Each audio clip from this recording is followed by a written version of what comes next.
Marcus and I had been married for 10 years. His phone was always running out of storage. Every single day he wiped his chat history clean. I told him to just get a new phone. But he refused, claiming his current one was still perfectly fine.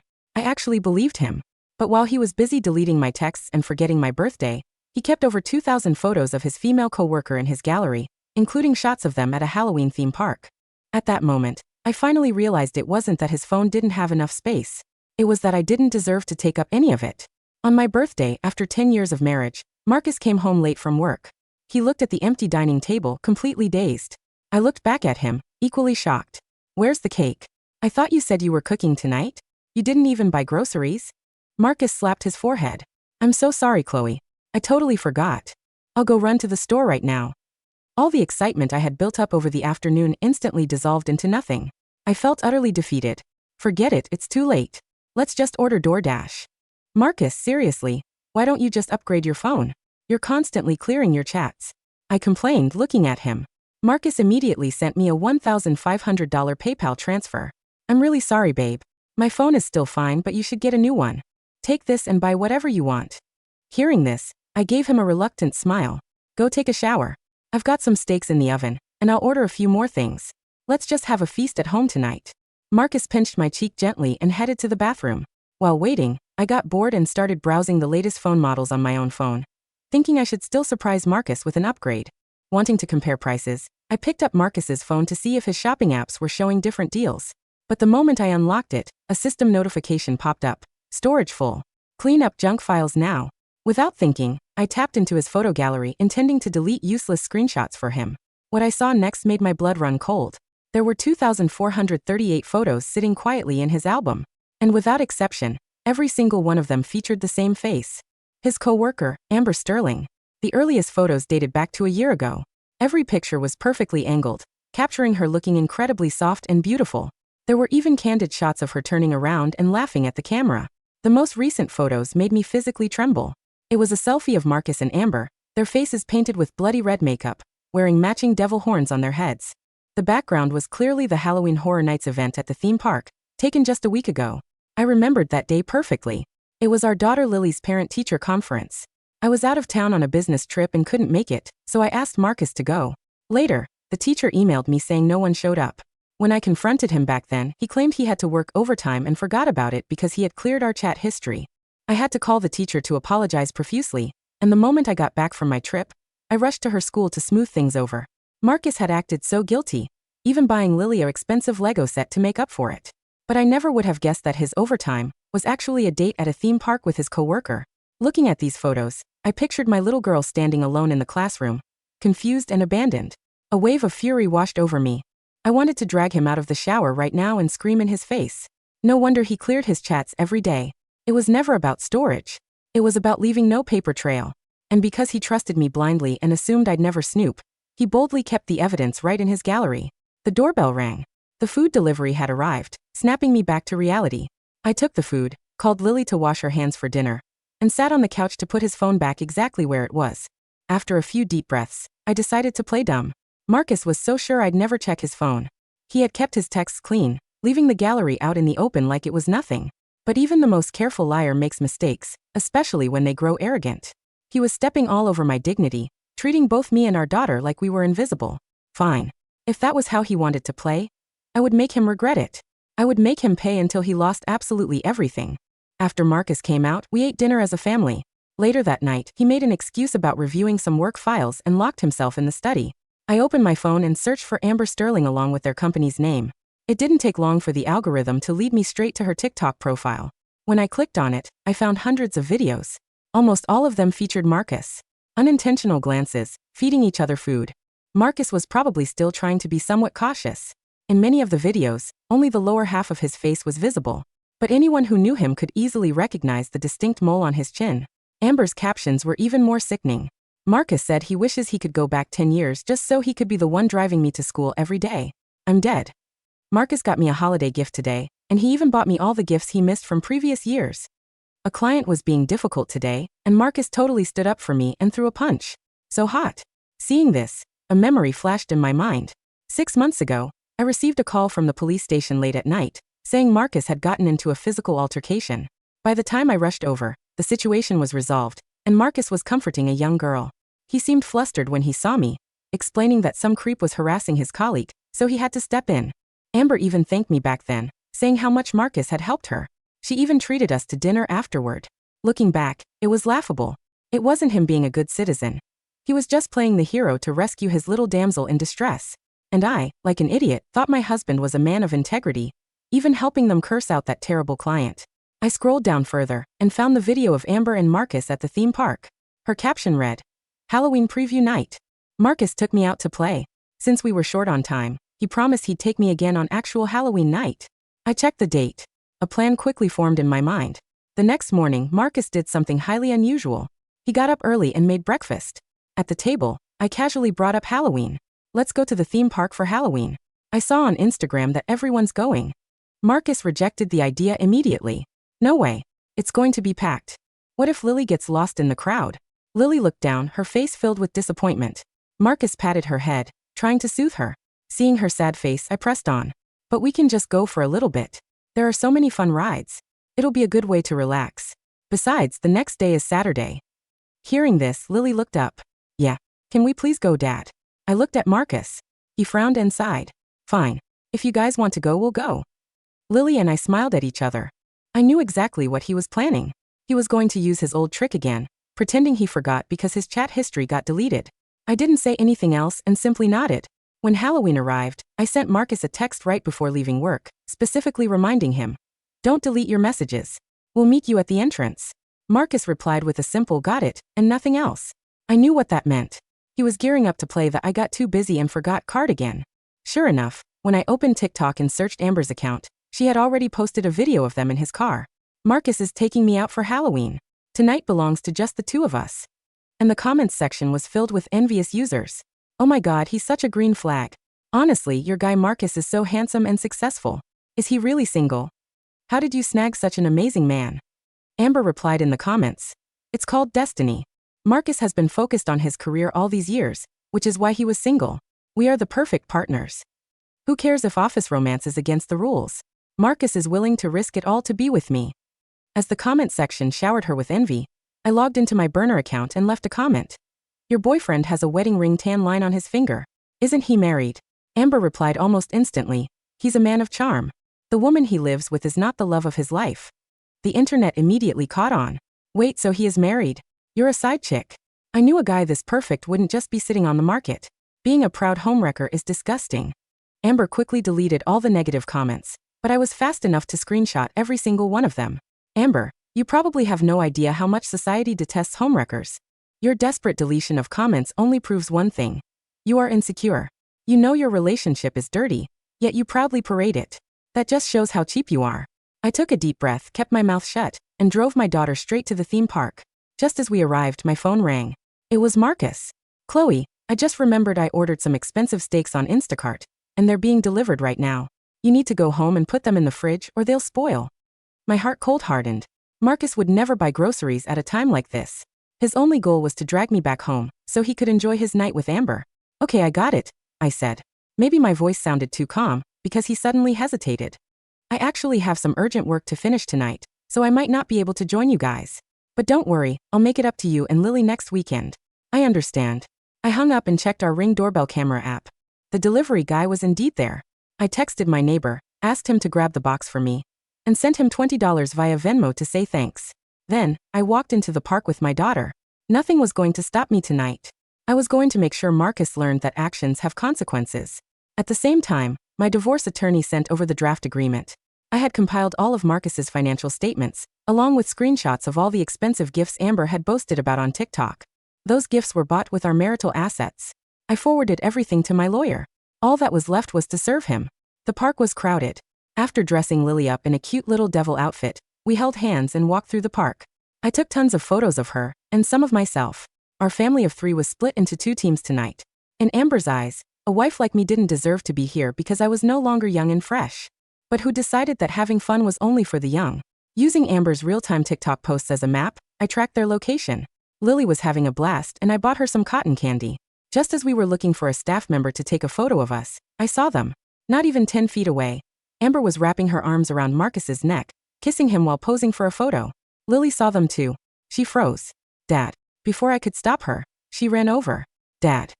That shout made Marcus spin around. The moment his eyes met mine, sheer terror flashed across his face. He pushed Amber away so hard she almost fell. Chloe, I can explain. He was trembling, his eyes filled with instant regret. Lily walked up to him.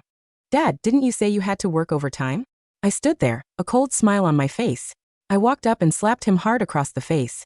Marcus, we are getting a divorce. The slap echoed above the distant screams of roller coaster riders and the cheerful blare of carnival music. Marcus stood frozen, his head knocked to the side, his painted bloody face looking utterly ridiculous beneath his plastic devil horns. The red makeup smudged across his cheek where my palm had made hard, brutal contact. Amber gasped, taking a sharp step back before puffing out her chest. Hey, do you think you are hitting him like that? I didn't even grant Amber a glance. She was nothing, an insect drawn to a cheap light. My focus remained entirely on the man I had slept beside for 10 years. Mom. Lily's small voice trembled. She was clutching her pink cotton candy, her wide eyes moving between her father and the woman whose arm had been wrapped around his neck seconds ago. Why is Dad wearing makeup with that lady? Why isn't he at work? Marcus snapped out of his trance. The sheer terror in his eyes gave way to a frantic, sickening panic. He dropped to his knees in front of Lily, reaching out with hands that shook uncontrollably. Lily, sweetheart, listen to Dad, okay? It's not what it looks like. This is a client. A work event. Dad was just. Don't you dare lie to our daughter, I said, my voice dropping an octave so cold it seemed to freeze the humid night air around us. I took Lily's hand, pulling her gently behind my back. Marcus stood up, turning to me with pleading eyes. Chloe, please. Let's talk about this at home. Not in front of Lily. Not here. There is nothing left to talk about, Marcus, I said, pulling my phone from my coat pocket. I held it up, displaying the live screen. It was Amber's TikTok profile, showing the video she had posted just 30 minutes ago, the one captioned, "Tonight belongs to just the two of us." Amber's face drained of color as she recognized her own account on my screen. 2,438 photos, I said, reading the number aloud. Every single one of them saved in your gallery while you cleared my text messages every night so your phone wouldn't run out of storage. You missed Lily's parent-teacher conference for this. You missed our anniversary dinner for this. Chloe. Marcus reached out to grab my sleeve. Touch me, and I will call the police for assault right here in front of everyone, I said cleanly.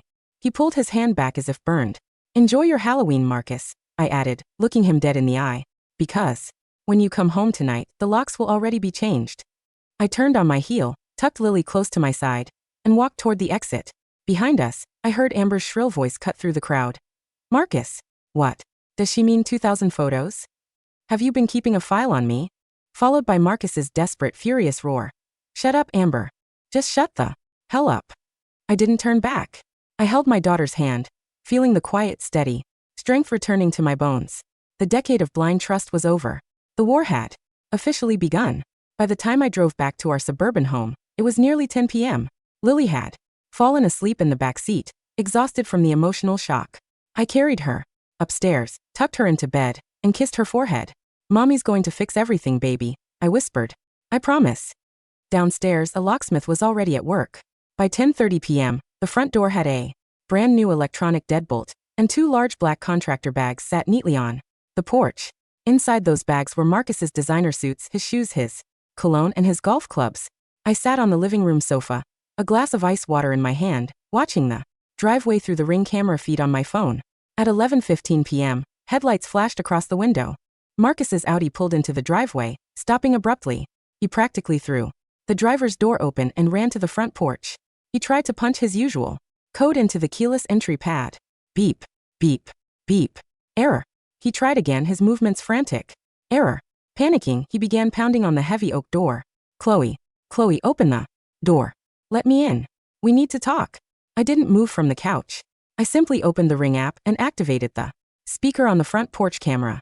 Your belongings are in the bags on your left, my voice echoed from the small speaker above his head, crisp and clear. If you do not leave my property within 5 minutes, I will press the panic button on the security system and have the police remove you for trespassing. Marcus froze, looking up at the camera lens with bloodshot, desperate eyes. The devil makeup was half wiped off, leaving red smears across his jaw, making him look insane. Chloe, please. You're overreacting. He pleaded, his voice cracking. It was Just a stupid mistake. Amber is nobody to me. She's just a dumb kid at the office who stroked my ego. I never loved her. I love you. I love Lily. You loved her enough to pay for her luxury Halloween tickets while your daughter stood alone at school. I replied calmly over the speaker. You loved her enough to spend $45,000 of our joint savings on her over the past year. Marcus paled. What? How do you? My lawyer has already subpoenaed your secondary Bank of America account. I cut him off. The one you opened using your mother's address. The one you used to buy Amber a Cartier bracelet, a trip to Miami, and endless Michelin star dinners. Silence fell over the porch. Marcus's mouth worked soundlessly. He hadn't realized I knew about the hidden bank account. He had thought he was a criminal mastermind when in reality, he was just a careless amateur. You have 4 minutes left, Marcus, I said smoothly. Take your bags and go to a hotel. Or go stay with Amber. After all, she posted that you were willing to risk it all to be with her. Let's see if she still wants you when you're homeless. Chloe, don't do this to our family, he sobbed, banging his fist against the wood once more. Think of Lily. I am thinking of Lily, I said. That's why I'm stripping her father of everything before he ruins her future too. I turned off the camera feed. Through the window, I watched him stand there in the dark for 2 long minutes. Finally, realizing I wasn't going to budge, he picked up the 2 trash bags, threw them into his trunk, and drove away into the night. The next morning, Friday, I didn't go to work. Instead, I had a 9 a.m. appointment at the headquarters of Sterling and Vance Financial, the prestigious wealth management firm where Marcus served as a senior vice president, and where Amber worked as a junior analyst. I wore an understated charcoal gray suit, my hair pinned back into a sleek, professional chignon. I looked every bit the dignified, betrayed wife who was here to execute an eviction of a different kind. The receptionist recognized me immediately. Mrs. Miller, good morning. Are you here to see Marcus? He hasn't come in yet today. I'm not here to see Marcus, I smiled politely.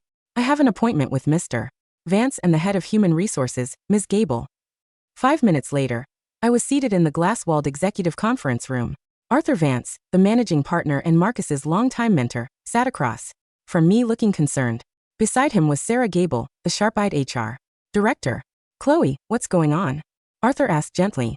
Your attorney called my personal line at 7 a.m. saying there were severe compliance issues involving Marcus. Without a word, I opened my leather briefcase and pulled out 3 neatly bound folders. I slid one to Arthur and one to Sarah. Inside these folders, you will find evidence of severe ethical violations, conflict of interest, and potential misuse of company expense accounts by Senior Vice President Marcus Miller and Junior Analyst Amber Sterling. I began, my tone completely detached, as if I were delivering a corporate Q3 report. Sarah opened the folder. Her eyebrows shot up instantly.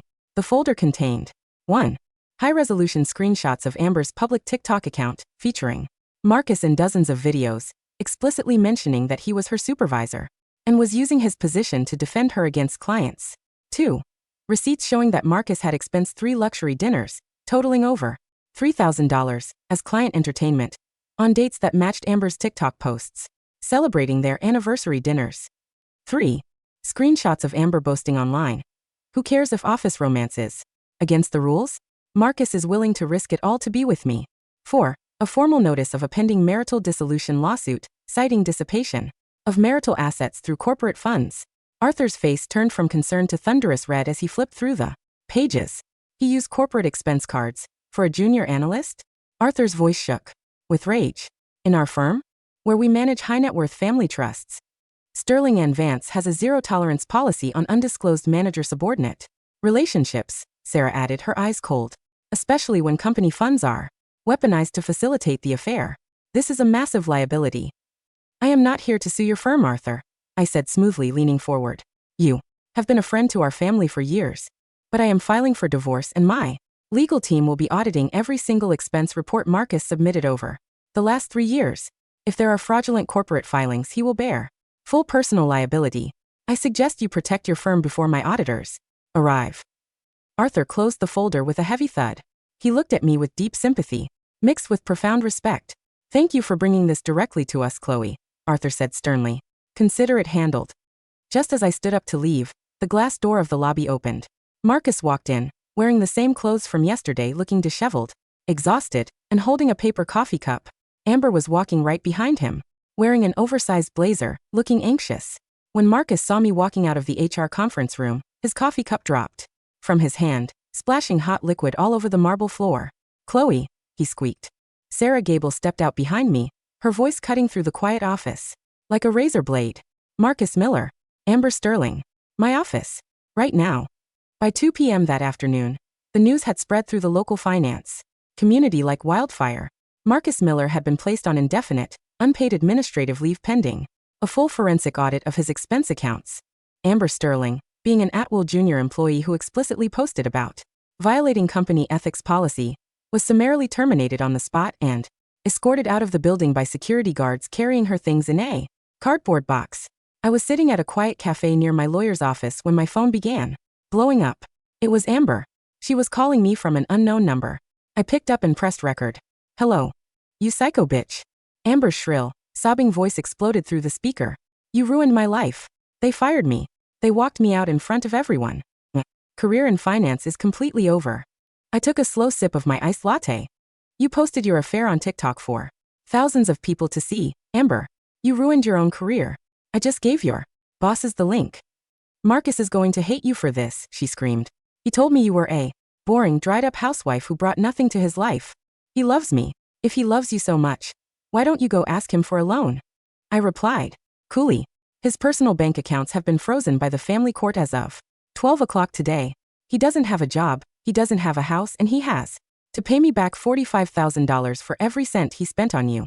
Good luck getting him to buy you those Chanel bags now." There was a dead silence on the line. Amber was a gold digger, but she wasn't entirely stupid. She had pursued Marcus because he was a wealthy, powerful senior vice president driving an Audi and throwing money around. Now he was an unemployed, disgraced man facing a massive lawsuit, locked out of his home, with zero assets to his name. His accounts are frozen," she stuttered, her tone instantly shifting from angry to terrified. "Every single one," I said smoothly. "Enjoy your green flag, man, Amber. You earned him." I hung up before she could respond and blocked the number. An hour later, my lawyer, Eleanor Vance, no relation to Arthur, but arguably the most ruthless family law attorney in the state, pushed a thick document across her mahogany desk. "We have them completely pinned, Chloe," Eleanor smiled, tapping the papers. "Because of the clear paper trail of asset dissipation, the court has granted us an emergency motion for exclusive temporary occupancy of the house, temporary sole physical custody of Lily, and a freeze on all liquid marital assets." "What about the $45,000 he spent on her?" I asked. "The judge will order that amount to be deducted directly from Marcus's remaining share of the home equity during the final division," Eleanor explained. "In short, he paid for her gifts out of his own future inheritance. You won't lose a single dime. And his job, with an HR investigation for expense fraud on his record, no financial firm in the state will touch him for at least 5 years, Eleanor chuckled. "He'll be lucky if he lands a job managing a car wash." I looked out the window at the sunny street below. The heavy, suffocating weight that had rested on my chest for the past year was completely gone. I felt lighter, sharper, and entirely in control. 3 days passed. Marcus spent those 3 days staying at a cheap extended stay motel near the highway. Amber had dumped him less than 2 hours after getting fired, realizing he no longer had any money or prestige to offer her. On Monday evening, as I was making dinner for Lily, the doorbell rang. I checked the security monitor. Marcus was standing on the porch. He looked pathetic. He was wearing a rumpled, unwashed shirt, his eyes were sunken and dark, and his hands were tucked deep into his pockets. He looked 10 years older than he had a week ago. I opened the front door, leaving the heavy iron security screen locked between us. "Chloe." His voice was a broken whisper. "Please, just let me talk to you for 10 minutes. I'm begging you." "Say what you need to say through the screen, Marcus," I said, leaning against the doorframe, my arms crossed. Tears welled up in his eyes, rolling down his unshaven cheeks. "She left me," Marcus sobbed, dropping his forehead against the cold iron screen. "Amber blocked my number. The second she found out I was suspended and my accounts were frozen, she packed her stuff and left. She never cared about me at all." "I know," I said flatly. "Everyone knew that except you." "I was a fool, Chloe. An absolute fucking idiot," he cried, beating his chest with his fist. "I had everything. I had a beautiful, smart wife who built a life with me, a daughter who adored me, a great career, a home. And I threw it all away for a cheap girl who wanted free dinners." I watched his dramatic performance with complete indifference. A year ago, seeing him cry like this would have broken my heart. Today it felt like watching a bad actor in a low-budget play. You didn't throw it away because you were a fool, Marcus. I corrected him, calmly. You threw it away because you were arrogant. You thought I was too weak, too dependent, and too stupid to ever leave you. You thought you could keep a file of 2,000 photos of another woman on your phone, and I'd just smile and accept it. I'm sorry. I'll do anything. Marcus fell to his knees on the porch, reaching his hands through the iron bars of the screen, trying to grab my ankles. I'll go to therapy. I'll give you full control of my phone, my location, my money. I'll sign whatever you want. Just don't divorce me. Don't take Lily away from me. At that moment, small footsteps sounded behind me. Lily walked into the hallway, holding her stuffed rabbit. She stood beside me, looking through the screen at her father kneeling in the dirt. Marcus's eyes lit up with desperate hope. Lily, sweetheart, tell mommy you want Dad to come home. Tell her we're a family. Lily looked at him for a long, quiet moment. There was no anger in her 7-year-old eyes, only a quiet, profound disappointment that hurt far worse than rage. Dad, Lily said softly, you missed my conference. You missed mommy's birthday. And you lied to us. Marcus choked on his breath, as if shot through the heart. I don't want you to come home, Lily added simply, wrapping her arms around my waist. Mommy cooks better when you're not here anyway. She turned around and walked back toward the kitchen. Marcus sat on the cold concrete, looking as if his soul had been violently ripped from his body. You hurt her, Marcus, I said gently, stepping back to close the heavy wooden door. It's over. My lawyer will see you in court on Thursday. I shut the door, turning the deadbolt with a clean, satisfying click. 6 months later, the family courtroom was bright, sterile, and quiet. Marcus sat at the defense table beside a court-appointed public defender. He could no longer afford his private high-powered attorney. He wore a cheap suit, bought off the rack, his posture slumped, his eyes dull. I sat at the plaintiff's table beside Eleanor Vance, wearing a tailored navy suit, looking sharp, calm, and completely radiant. The judge, a formidable woman in her 60s named Judge Catherine Mercer, reviewed the final settlement documents. In the matter of Miller versus Miller, Judge Mercer spoke, her voice echoing off the wood-paneled walls. The court finds overwhelming evidence of intentional dissipation of marital assets by the defendant, Marcus Miller, totaling $47,820 over a 14-month period. She tapped her gavel lightly against the wooden block. The court orders the following division of assets. 1. The primary marital residence shall be awarded solely to the plaintiff, Chloe Miller, with the defendant's remaining equity interest reduced to 0, to offset dissipated assets, back child support, and legal fees. 2. The plaintiff is awarded primary physical and legal custody of the minor child Lily Miller. The defendant shall be granted supervised visitation every other weekend, contingent upon maintaining stable housing and employment. 3. The defendant shall pay $1,800 monthly in child support beginning immediately. Marcus's public defender leaned over to whisper to him. That's as good as it gets, Marcus. You need to sign. Marcus picked up the pen with a hand that trembled violently. He looked across the aisle at me one last time. There was no fight left in him. No arrogance. No lies. Just the hollow shell of a man who had traded his entire life for a fleeting fantasy, only to lose both. He signed his name on the final line of the divorce decree. Clack. Judge Mercer brought her gavel down hard. This divorce is finalized. Court is adjourned. 2 years later. It was a crisp, beautiful autumn afternoon. I stood near the entrance of Lily's elementary school, watching the kids pour out of the double doors. Lily, now 9 years old, ran toward me with a giant grin, clutching an art project she had won first prize for. Mom, look. I won. She squealed, throwing her arms around my waist. I am so proud of you, baby. I laughed, kneeling down to hug her tight. My phone chimed in my coat pocket. I pulled out my brand new iPhone 15 Pro Max, the one I had bought myself with my promotion bonus as the newly appointed director of operations at my firm. I snapped a quick, crystal-clear photo of Lily holding her ribbon, her eyes sparkling with pure joy. Then I opened my photo gallery. Sitting quietly inside were over 4,000 photos. Photos of Lily's ballet recitals, our summer trip to Greece, our cozy Sunday mornings, my art projects, my friends, and my new life. Every single picture was a memory of love, strength, and freedom. My phone storage was nearly full. But this time, I didn't need to delete a single thing, because every photo belonged to a life I had reclaimed with my own hands. As we walked toward my car, I caught sight of a man standing near the bus stop. Across the street. It was Marcus. He was wearing a faded polo shirt with a local auto parts store logo on the chest. He was holding a clipboard, looking tired and worn down. Without his high-paying executive job, He was working double shifts at a retail store, living in a studio apartment, barely making his monthly child support payments. He saw us. He stopped, holding his clipboard tightly, looking at Lily and me. Across the busy street. Lily looked over, saw him, and offered a polite, gentle wave. But she didn't run to him. She didn't cry. She simply turned back to me, took my hand, and asked, "Mom, can we get ice cream to celebrate?" "Of course we can, sweetie," I smiled.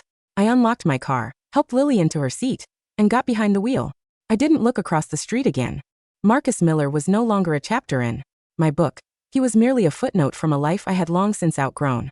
As I started the engine, my phone screen lit up with a notification, storage full. Would you like to upgrade your cloud storage? I tapped yes, smiled at my daughter in the rearview mirror, and drove away into the bright, beautiful sunshine.